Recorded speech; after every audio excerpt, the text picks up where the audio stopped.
매주 금요일마다 이제 요셉 이야기를 했는데 오늘 수요일에 이제 요셉 이야기를 좀 마무리하고 이제 다음에는 다른 말씀을 가지고 좀 이야기를 나누려고 합니다. 요셉의 인생을 쭉 제가 말씀을 살펴보면서 느끼는 것은 요셉의 인생에서 가장 중요한 핵심 중에 하나는 바로 하나님의 섭리 가운데 있는 인생이었다라는 것을 발견하게 됩니다. 그래서 이 섭리에 대해서 웨스트민스터 소요리 문답 제11문답에서는 답을 이렇게 표현을 하고 있는데요. 앞에 한번 자막을 보시고 같이 한번 읽어봤으면 좋겠습니다. 시작. 하나님께서 모든 피조물과 피조물의 모든 행동을 더 없는 거룩하심과 지혜와 권능으로 보존하고 통치하는 것입니다. 섭리에 대해서 이렇게 답을 표현해 놓고 있는데요. 그리스도인이든 또 아니든 이 상관없이 세상에 속한 모든 사람들에게 해당되는 일로서 나에게 일어난 모든 일들이 우연처럼 그렇게 보인다 할지라도 그 모든 것이 하나님의 다스림 가운데 그리고 하나님의 뜻이 한치 오차도 없이 그렇게 이 땅 가운데 이루어진다, 진행된다라는 그런 고백의 내용입니다. 여러분, 우리는 이 하나님의 섭리 때문에 사실 이 땅에서 안전하고 또 평안한 삶을 살아갈 수 있습니다. 하나님께서는 자신의 계획을 이루시기 위해서, 자신의 뜻을 이루기 위해서 선도 사용하시고 또 악한 것도 하나님께서는 합력하여 선한 일을 이루어 가시는 분이십니다. 요셉의 형들은 요셉을 시기하고 또 질투해서 노예로 팔았지만 이 하나님께서 야곱 가족의 생명을 구원하시려고 요셉을 애굽에 먼저 보내셨다는 것을 우리 오늘 본문을 통해서 확인해 볼 수 있습니다. 근데 이 섭리에 대한 이 가르침이 사실 우리에게 위로가 되기도 하고 우리에게 소망이 되는 것이기도 하지만 사실은 이 섭리가 굉장히 좀 우리를 혼란스럽게 하는 부분도 있습니다. 인간의 어떠한 행위도 하나님의 통치 가운데, 통치 아래에서 이루어지는 것이기 때문에, 그렇다면 하나님의 백성들은 그 하나님의 섭리 가운데 있다면 우리의 삶은 안전하고 또 그 인생 가운데 소망이 있다라고 말할 수 있을 것입니다. 근데 반면에 악을 행한 사람들의 행위를 어쩌면 정당화시킬 수 있는 그런 여지가 여기에 있기 때문에 이 섭리에 대해서 우리가 좀 혼란스럽게 생각할 수도 있다라는 것이죠. 마치 이렇게 생각하는 것입니다. 내가 너를 애굽에 안 팔았다면 어떻게 되었겠냐? 내가 너를 애굽에 팔았으니까 네가 이렇게 된 거야. 그렇게 자신의 어떤 악한 행동들에 대해서 정당화시키는 이야기를 할 수 있다라는 것이죠. 우리를 좀 당황스럽게 하고 또 이해하기 어렵게 만든 이 섭리를 그렇다면 우리는 어떻게 이해하는 것이 좋을까요? 여러분, 오늘 본문을 보시면요, 하나님의 섭리가 악한 자의 행동을 정당화하는 데 사용되지 않는다는 것을 분명히 말씀하고 있습니다. 지금 하나님의 섭리에 대해서 고백하는 사람은 악을 행한 그 형들이 아니라 그 악행을 당한, 피해를 입었던 요셉의 입을 통해서 고백되고 있다는 것에서 우리는 이것을 발견할 수 있습니다.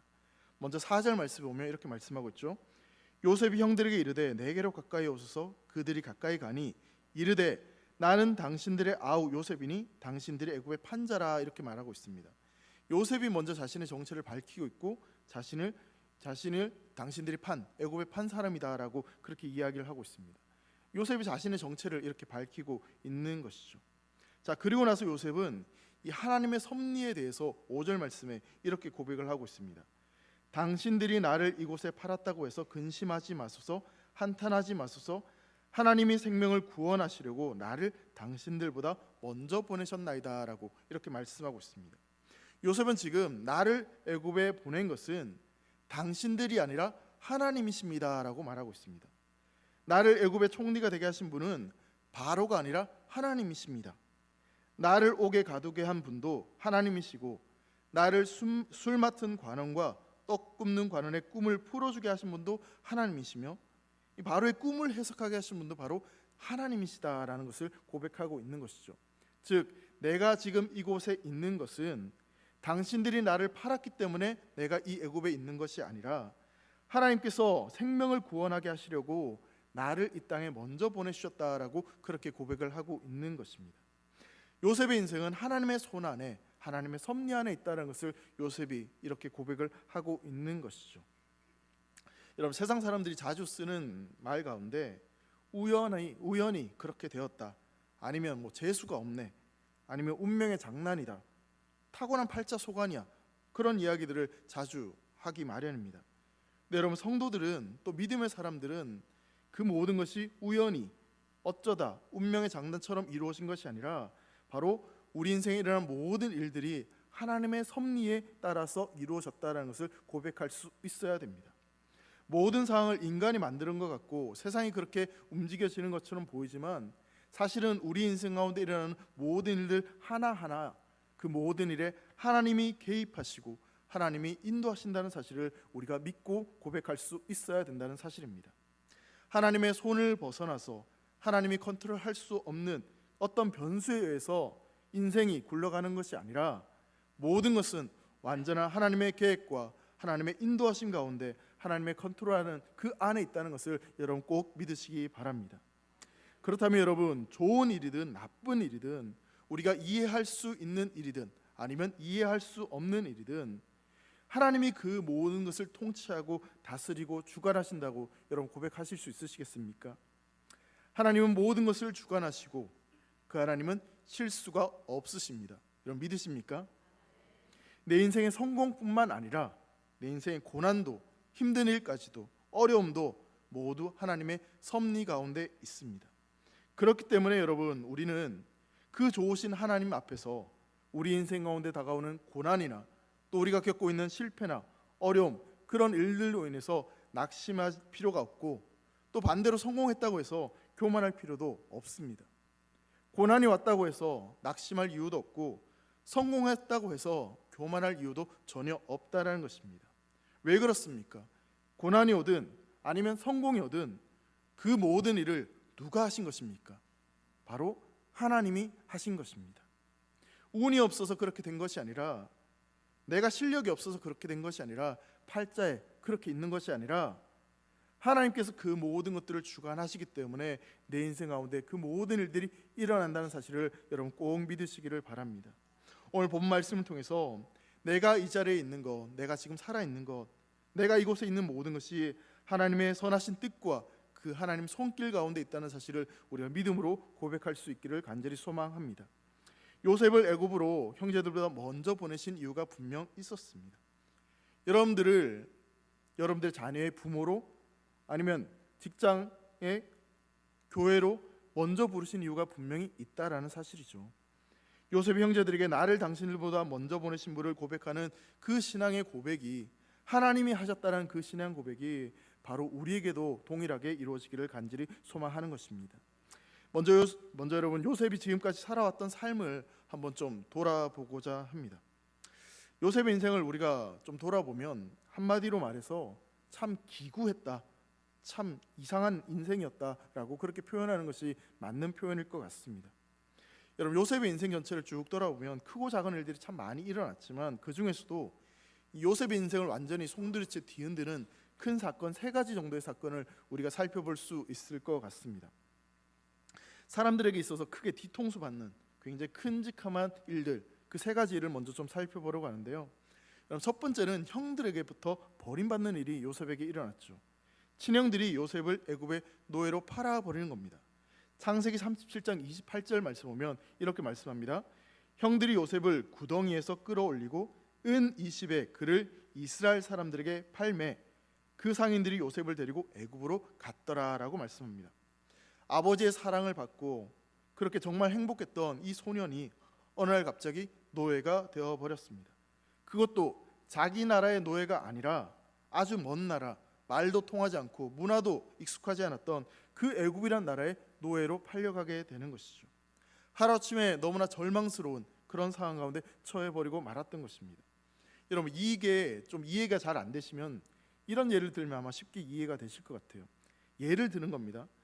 어느 날 여러분들 형제 가운데 2-3명이 작당을 해가지고요, 여러분들을 아주 먼 나라, 저기 먼 나라의 멸치잡이 배에 팔아버리는 겁니다. 상상이 되십니까? 여러분들 형제들이 여러분들을 멸치잡이 배에 팔아버렸어요. 어떤 기분이 드시겠습니까? 굉장히 충격적인 사건인 거죠.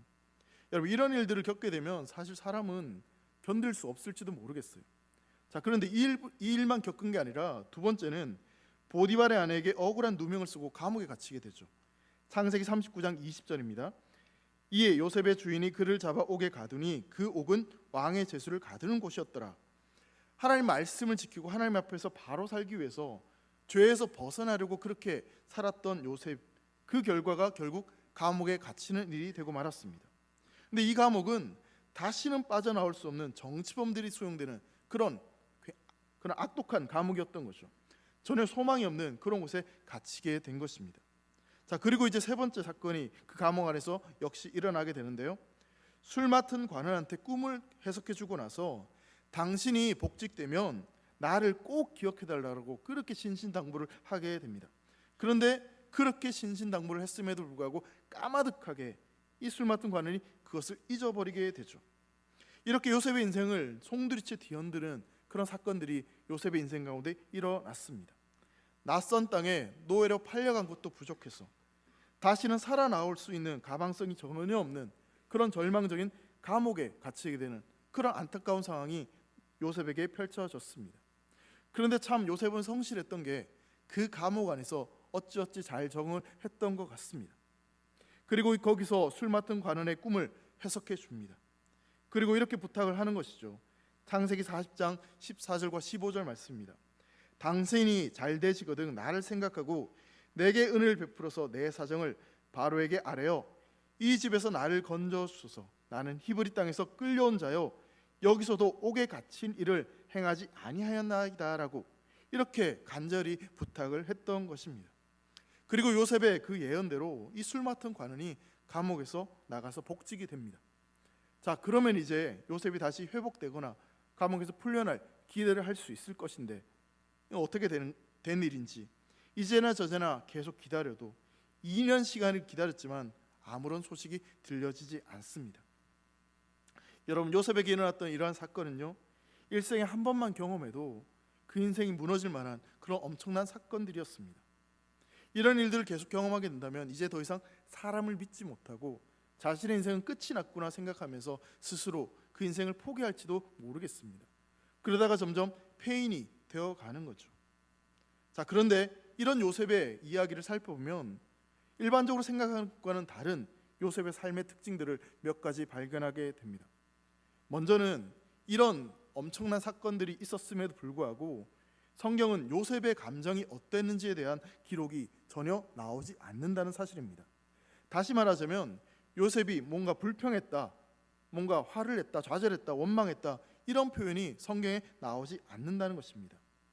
요셉의 이런 이야기를 보면 요셉이 정말 감정이 없는 그런 사람이 아닌가 느껴질 정도로 불평하거나 원망하거나 그런 반응들을 보이지 않았다는 것을 발견하게 되는 것이죠.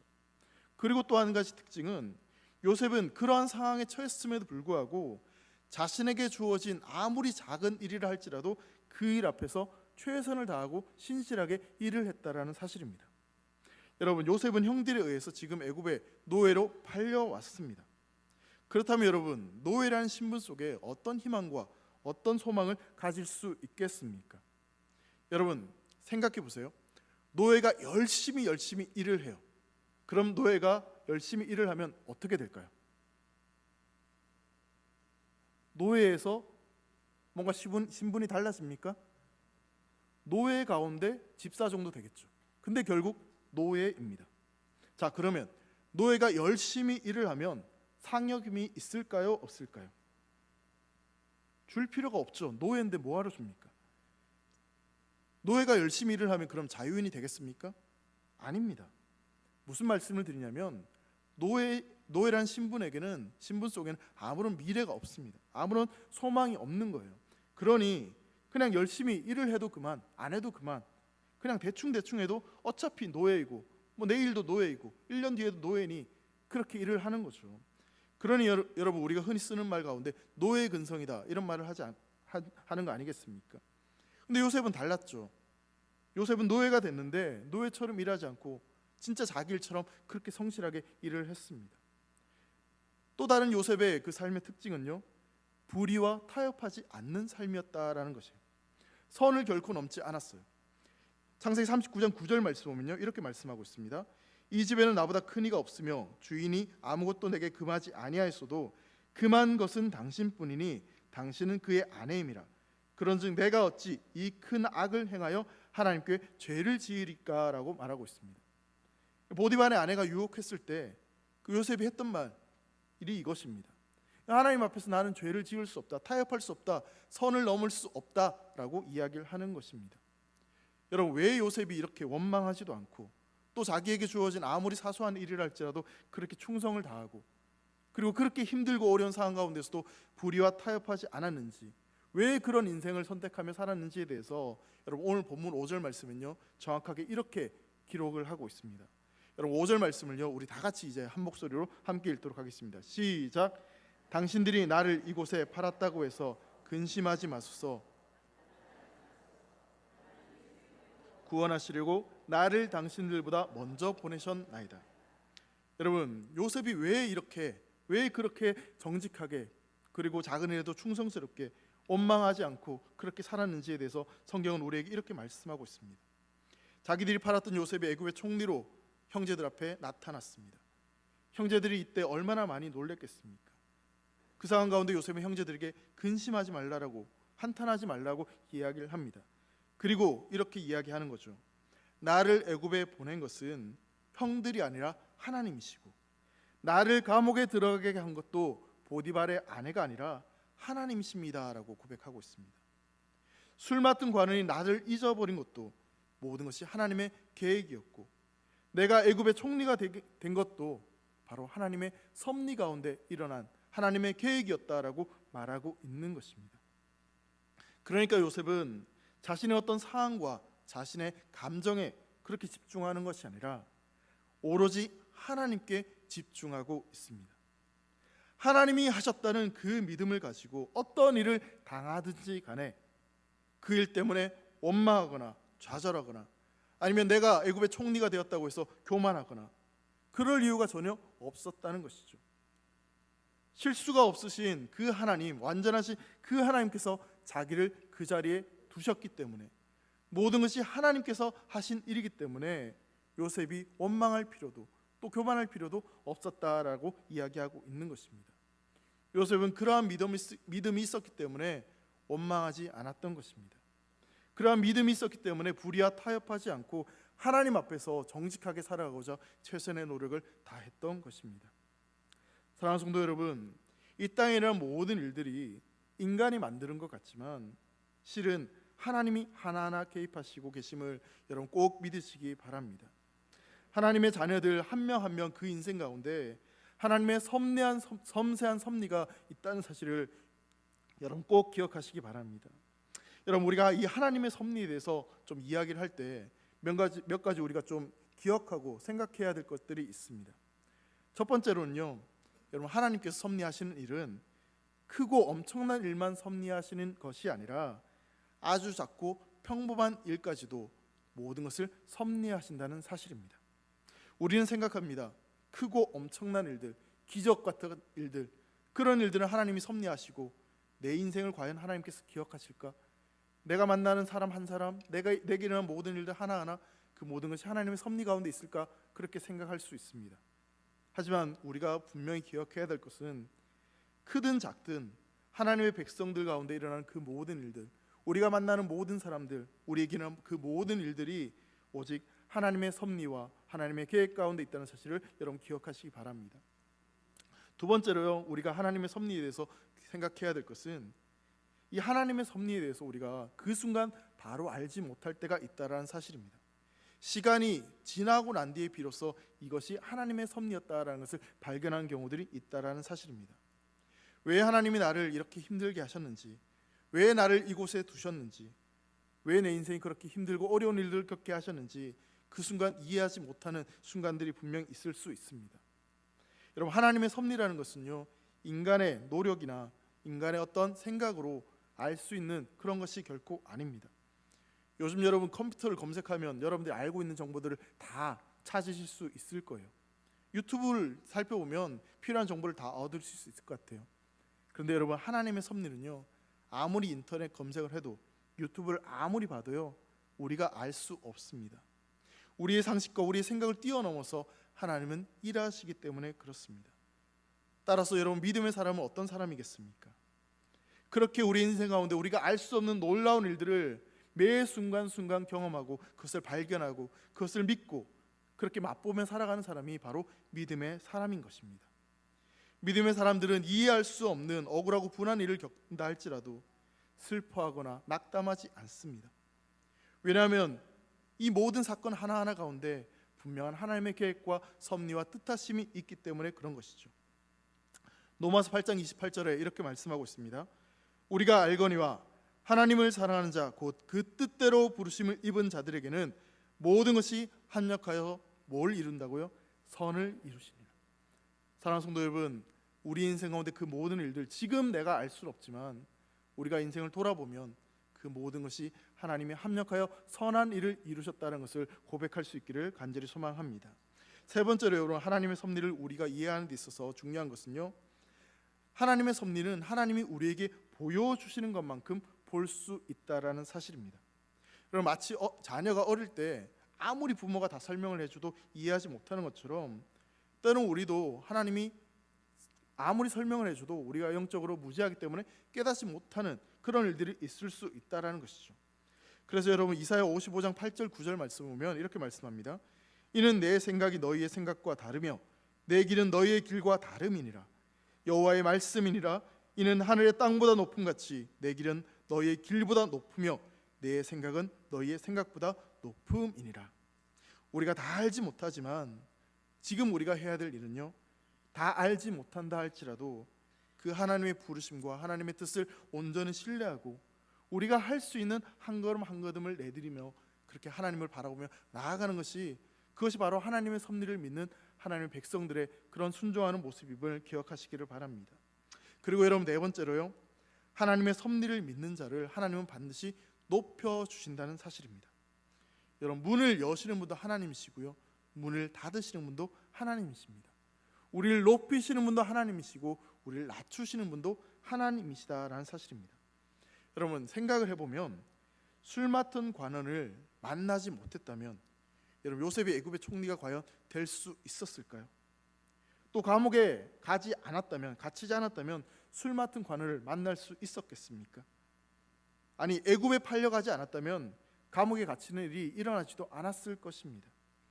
그러니 결국 이 모든 계획은 사람에 의해서 진행되는 것처럼 보이지만 결국 하나님이 행하시는 작품이고 하나님이 이루신 일이라는 사실을 우린 보게 되는 것이죠. 우리가 기억해야 될 것이 있습니다. 하나님은 실수가 없으십니다. 하나님은 우리의 인생을 주관하고 계십니다. 그 하나님께서는 우리 인생 고비고비마다 일어나는 그 모든 사건들을 통하여서 우리를 높이시고 우리를 축복하시고 우리에게 가장 좋은 것을 허락하시는 분이 바로 우리 하나님이심을 여러분 믿으시기 바랍니다. 물론 때로는 우리가 그 하나님의 섭리를 믿지 못하고 불순종하고 엉뚱한 짓을 할 때도 있습니다. 그런데 참 다행인 것은 그럼에도 불구하고 하나님께서는 그 뒤틀린 상황 가운데서도 어떻게 해서든지 택한 백성들을 붙잡으시고 그 인생을 가장 좋은 길로, 가장 좋은 것을 허락해 주고자 그 하나님의 열심은 결코 멈추지 않는다는 사실입니다. 하나님은 우리 인생 가운데 가장 좋은 것을 주시는 분이지 저주하는 분이 결코 아닙니다. 또한 우리를 잊어버리거나 실수하는 분도 결코 아닙니다. 그 하나님이 저와 여러분들의 인생을 주관하고 계시고 어떠한 상황 가운데서도 우리를 높여주시며 우리 인생의 주인이 되심을 여러분 믿으시기 바랍니다. 여러분, 다섯 번째로요, 하나님의 섭리를 믿는 자는 그 섭리를 따라 사명을 붙들고 살아가게 되어 있습니다. 요셉의 인생을 보면, 그 인생을 돌아보면 참 일반적으로 이렇게 말할 수 있을 거예요. 참 재수가 없네, 참 기구하네, 그래서 이렇게 힘들고 어려운 상황에 처했다라고 그렇게 말할 수 있을 것입니다. 근데 앞서서 계속 우리가 말씀을 통해서 살펴보는 것처럼 하나님의 그 섭리 가운데 요셉의 인생을 바라보면 지금 이 요셉이 애굽의 총리가 된 것은 지금 이 환난과 기근의 때를 위해서 만민을 살리고 그 아버지와 형제들을 살리기 위해서 이 기근의 때에 생명을 살리기 위해서 하나님이 보내셨다는 것을 우린 고백하게 됩니다.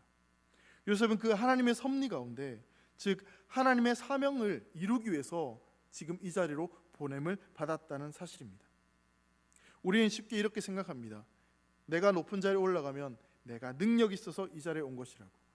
반면에 내가 낮은 자리에 처하면 내가 능력이 없어서 이 자리에 온 것이 아닌가 생각하기 마련이지만, 여러분, 오늘 말씀을 통해서 우리가 기억해야 될 것은요, 우리의 생력과 상관없이 하나님은 하나님의 뜻을 이루어 가시고 또 우리에게 사명을 주시고 그 사명을 이루시기까지 쉬지 않으신다는 사실입니다.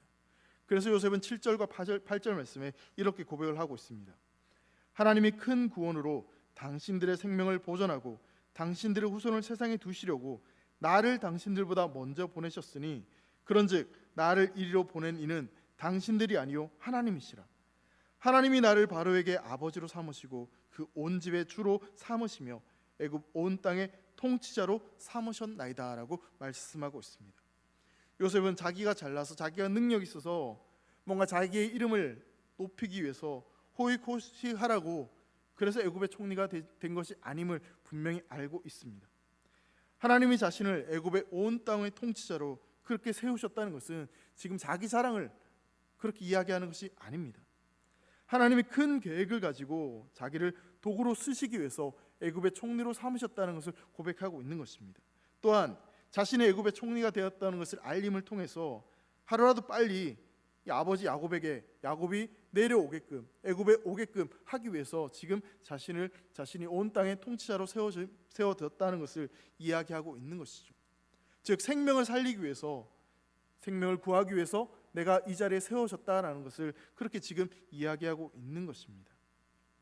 사랑하는 성도 여러분, 우리 인생 가운데 지금 조금이라도 우리가 성공했다고 생각된다면 여러분 그 성공은요 하나님이 어떤 목적을 가지고 우리에게 그 성공을 허락하셨다는 것을 우리는 기억해야 됩니다. 성도에게 있어서 그렇기 때문에 성공이란 것은요 끝이 아니라 어떤 과정이란 것을 우리가 기억해야 됩니다. 성공했다고 교만하지 말고 이것을 어떤 하나님의 목적 가운데 하나님이 나에게 성공하게 하셨다는 것을 분명히 기억하고 그 성공 가운데 어떠한 하나님의 섭리가 있고 어떠한 하나님의 사명이 있다는 것을 우리가 생각해야 된다는 사실입니다. 또한 고난 가운데서도 절망하기보다는 하나님의 섭리를 묵상해야 되는 것이고 성공 가운데 있다면 교만하기보다는 다시 더 신중하게 그 하나님의 섭리를 우리가 묵상하면서 하나님이 나의 인생 가운데 어떤 뜻을 가지고 계시고 어떤 계획을 가지고 계신다는 사실을 우리가 믿고 그것을 바라보아야 된다는 사실입니다. 사랑하는 성도 여러분, 요셉은 자신의 인생이 하나님의 섭리와 하나님의 계획 가운데 있다는 것을 분명히 고백하고 있습니다. 그러하기에 자신이 처한 그 어려웠던 상황들, 그 고난들, 너무나 미워할 수밖에 없었던 그 형제들, 원수들, 그 이웃들, 그 모든 것들이 하나님 앞에서 완전히 자유함을 누릴 수 있게 되었습니다.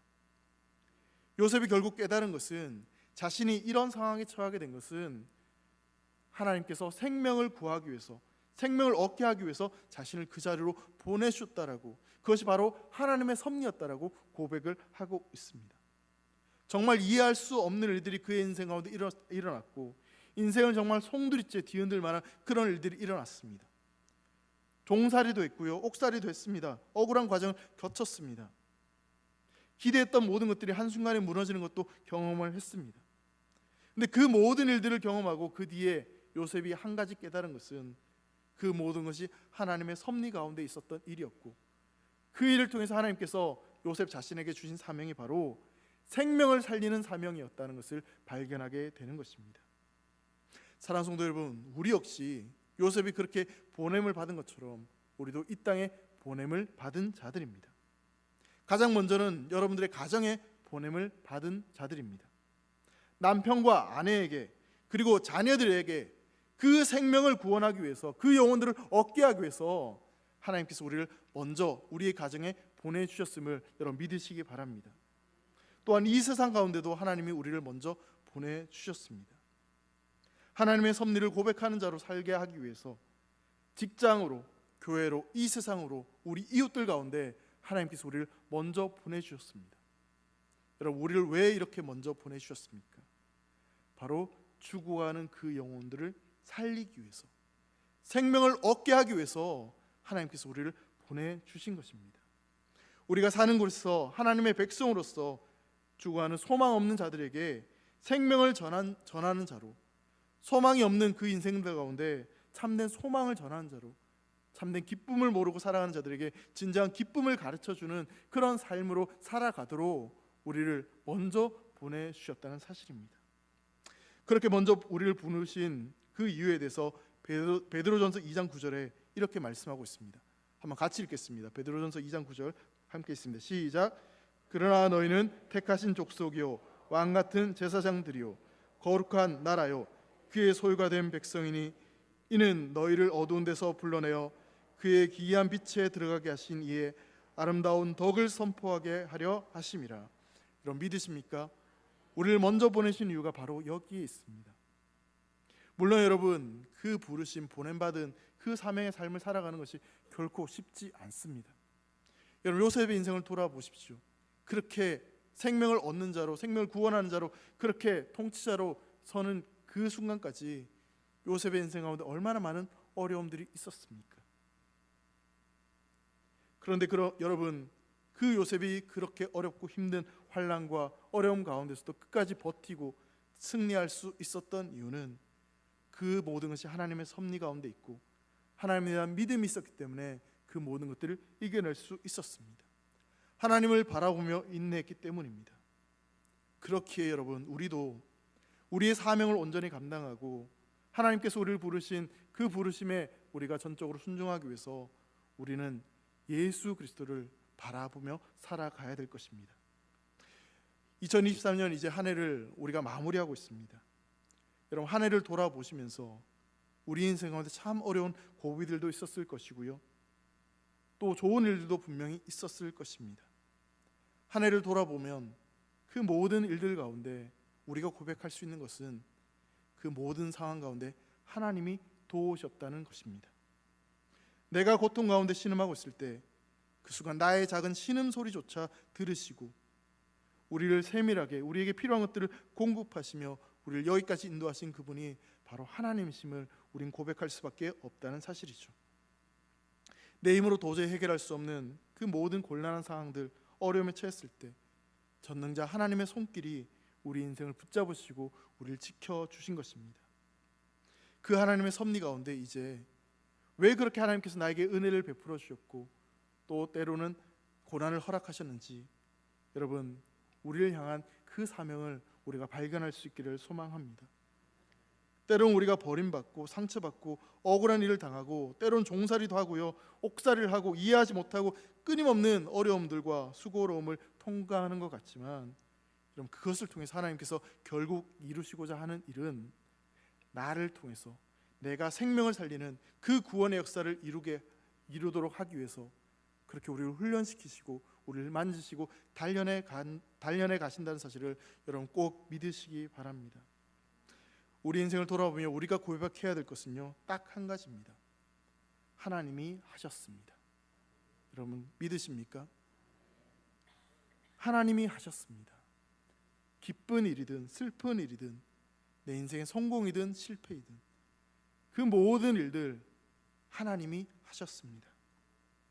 그 하나님의 계획은 우리의 생각을 뛰어넘고 지금 돌아보니 내가 계획했던 것보다 내가 생각했던 것보다 훨씬 더 놀라운 일들을, 훨씬 더 큰 은혜를 우리의 인생 가운데 허락해 주셨음을 믿고 고백할 수 있는 사랑하는 대길의 성도들 되시기를 간절히 소망합니다. 그렇게 고백하며 그렇게 하나님을 바라보면 그 인생을 통해서 하나님은 축복의 통로로 사용하기를 원하십니다. 여러분들이 바로 하나님의 사람이고 생명을 구원하는 하나님의 도구임을, 하나님의 증인임을 꼭 기억하셨으면 좋겠습니다. 이 한 해를 돌아보면서 요셉이 모든 것이 하나님이 하셨다라고 고백했던 그 고백처럼 사랑하는 대길의 모든 성도들이 우리의 고백이 하나님이 하셨다고, 그래서 하나님이 일하셨다고, 하나님이 도우셨다고 고백함으로 말미암아 그 믿음 가지고 하나님께서 허락하신 사명 붙들고 살아가는 사랑하는 대길의 모든 성도들 되시기를 주의 이름으로 축원합니다. 기도하겠습니다. 사랑하는 하나님 아버지 감사합니다. 요셉의 인생을 우리가 돌아보면서 요셉의 인생에 역사하셨던 그 하나님이 우리 한 사람 한 사람 인생 가운데도 섭리하셨고 인도하셨음을 우리가 고백하게 됩니다. 슬픈 일, 힘든 일, 속상한 일, 상처받는 그 모든 사건들 가운데 하나님이 일하셨고 하나님이 도우셨다라고 고백할 수밖에 없습니다. 그 하나님의 섭리를 우리가 온전히 인정하며 다가오는 새해를 준비할 수 있도록 도와주시고 하나님의 그 섭리 가운데 우리에게 허락하신 사명을 붙들고 살아가는 사랑하는 대길의 성도를 되도록 인도하여 주시옵소서. 우리의 믿음의 고백이 오직 하나님이 하셨다라는 믿음의 고백이 될 수 있도록 인도하여 주시옵소서. 감사를 드리며 사랑하는 예수님의 이름으로 기도합니다. 아멘.